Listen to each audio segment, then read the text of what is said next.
ကားမီလာမှုဟာစက္ကန့်ပိုင်းတွင်ဖြစ်ပွားနိုင်ပါတယ်။သင့်မော်တော်ကားအာမခံကဘလို့ကာကွယ်ပေးနိုင်လဲတင်သိပါသလား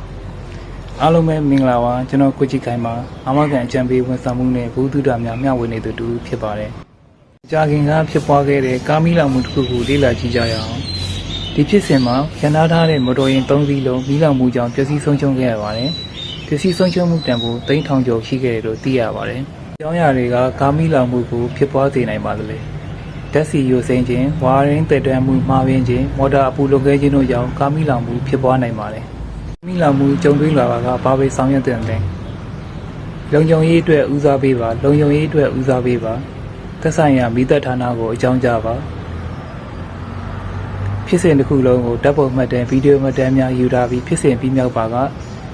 အမြန်ဆုံးအာမခံကိုယ်စားလှယ်သို့မဟုတ်အာမခံရုံးသို့အကြောင်းကြားနိုင်ပါတယ်။မီလာမှုကြောင့်ဖြစ်ပေါ်လာသောပျက်စီးဆုံးရှုံးမှုများကိုအာမခံကအကာအကွယ်ပေးနိုင်ပါလား။အောက်ပါအခြေအနေများကြောင့်ဖြစ်ပေါ်လာသောမီလာမှုများအတွက်အာမခံအကာအကွယ်ရရှိနိုင်ပါတယ်။မီလာမှုစသောမတော်တဆဖြစ်စဉ်များအတွက်ဘာတွေပြင်ဆင်ထားရမလဲ။မတော်ရင်ကြက်ခိုင်မှုအတွက်ပြင်ဆင်ခြင်းပြုပြင်ခြင်းများအတွက်ကျွမ်းကျင်ပညာရှင်များဖြစ်သောပြုလုပ်ဆောင်ရွက်ပါ။မိရဲ့အာမခံ policy တက်တန်းရှိမရှိစစ်ဆေးပါ။တက်တန်းမရှိပါကတက်တန်းတိုးနိုင်ရင်အမြဲတမ်းဆောင်ရွက်ပါ။